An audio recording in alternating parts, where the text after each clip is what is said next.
Jumpa lagi bersama saya, Fasas El Kasih Lase. Kali ini saya akan menyampaikan paparan tentang anak autism.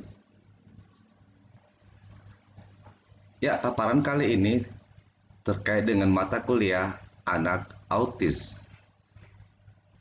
Nah, dalam paparan kali ini, kami menyampaikan rumusan masalah antara lain gejala anak autis dan identifikasi anak autis. Gejala anak autis. Seseorang baru dikatakan mengalami gangguan autism jika ia memiliki gangguan perkembangan dalam 3 aspek, yaitu kualitas kemampuan interaksi sosial dan emosional, kualitas yang kurang dalam dalam kemampuan komunikasi timbal balik, dan minat yang terbatas disertai gerakan-gerakan berulang tanpa tujuan. Ciri-ciri tersebut harus sudah terlihat sebelum anak berumur 3 tahun. Mengingat bahwa 3 aspek gangguan perkembangan di atas terwujud dalam berbagai bentuk yang berbeda, dapat disimpulkan bahwa autism sesungguhnya adalah sekumpulan gejala ciri yang melatar belakangi berbagai faktor yang sangat bervariasi, berkaitan satu sama lain, dan unik karena tidak sama untuk masing-masing anak. Ciri-ciri gangguan pada autism. Pertama, gangguan dalam komunikasi. Pertama, terlambat bicara.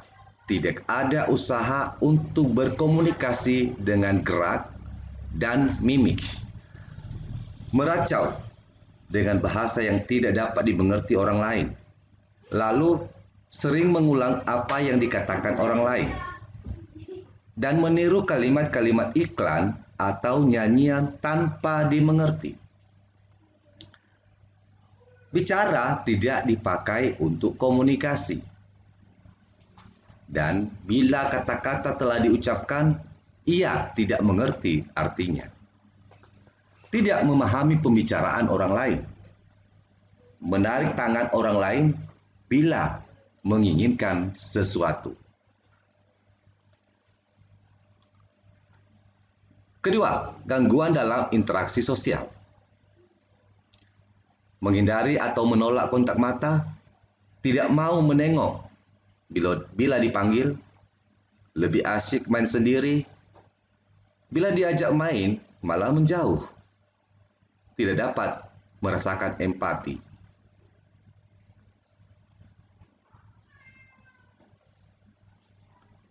Ketiga, gangguan dalam tingkah laku.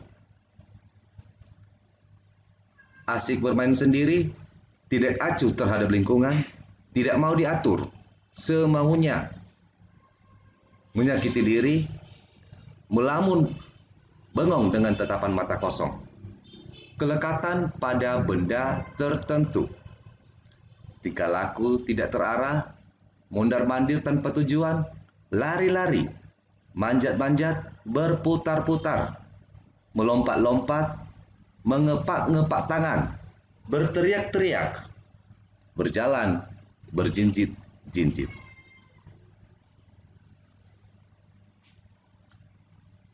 Ciri keempat, gangguan dalam emosi.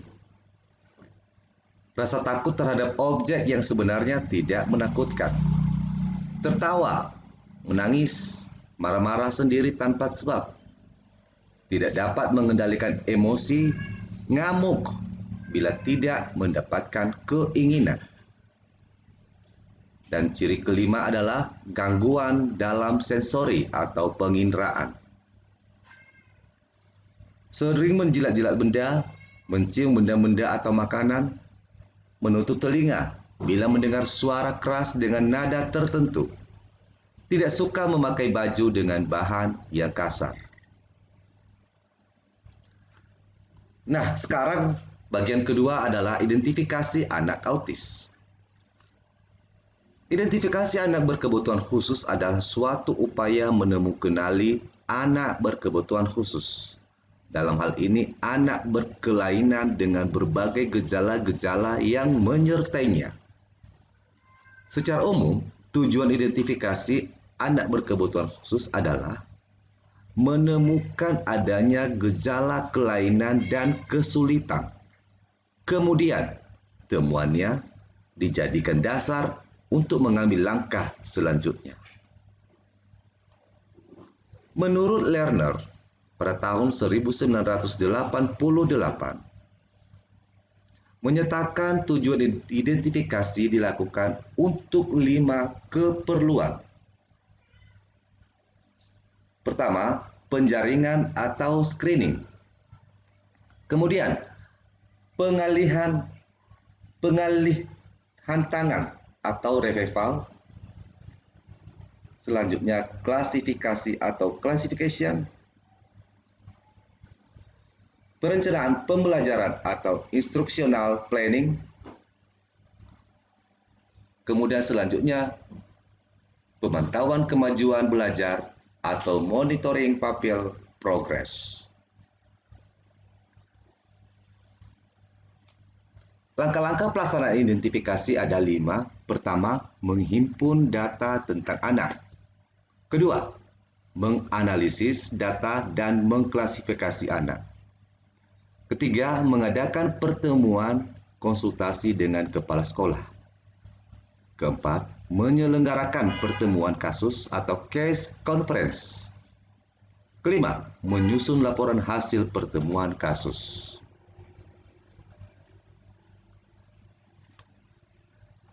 Deteksi anak pada anak autis bisa dilakukan dengan beberapa alat identifikasi. Sebagai berikut. Pertama, chart atau Child Autism Rating Scale.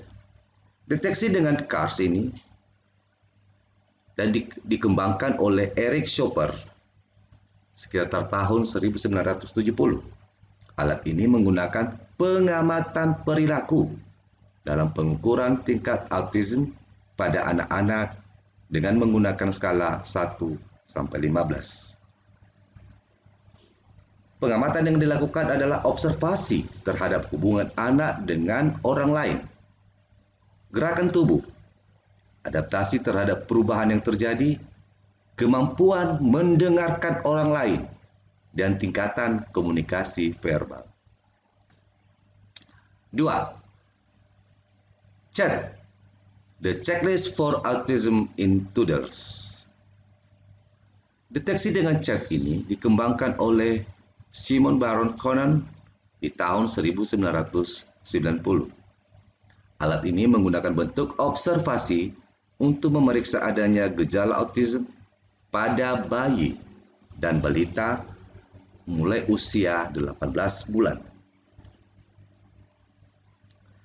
Ketiga, The Autism Screening Questionnaire merupakan kuesioner yang berisikan tentang berbagai pertanyaan seputar evaluasi terhadap komunikasi verbal, nonverbal, dan hubungan sosial secara umum. Keempat, The Screening Test for Autism in 2 years old. Deteksi dengan screening for test for autism dikembangkan oleh Wendy Stone. Tes ini fokus pada deteksi gejala autis semenjak anak usia 2 tahun. Caranya dengan mengamati pola permainan, konsentrasi, dan cenderung untuk meniru. Kesimpulan dari paparan kali ini, seseorang baru dikatakan mengalami gangguan autism jika ia memiliki gangguan perkembangan dalam 3 aspek, yaitu kualitas kemampuan interaksi sosial dan emosional, kualitas yang kurang dalam kemampuan komunikasi timbal balik, dan minat yang terbatas, disertai gerakan-gerakan berulang tanpa tujuan pada anak sebelum usia 3 tahun. Identifikasi sebagai langkah awal dalam menemukanali gejala-gejala pada anak berkebutuhan khusus. Dalam topik ini adalah anak autis yang bertujuan untuk keperluan penjaringan atau screening, pengalihan tangan atau revival, klasifikasi atau classification, perencanaan pembelajaran atau instructional planning, pemantauan kemajuan belajar atau monitoring pupil progress yang diantaranya dapat dilakukan melalui pengamatan atau observasi. Nah, demikianlah paparan kami kali ini. Semoga bermanfaat bagi kita semua. Akhir kata kami ucapkan terima kasih dan kami sangat berharap apabila Bapak dan Ibu bisa menambahkan paparan kami ini dan kami senantiasa berharap agar Bapak dan Ibu sekalian dapat memberikan tanggapan atau komentar yang bersifat konstruktif untuk kesempurnaan paparan ini ke depan. Terima kasih atas perhatiannya. Sampai jumpa pada paparan kami selanjutnya. Terima kasih.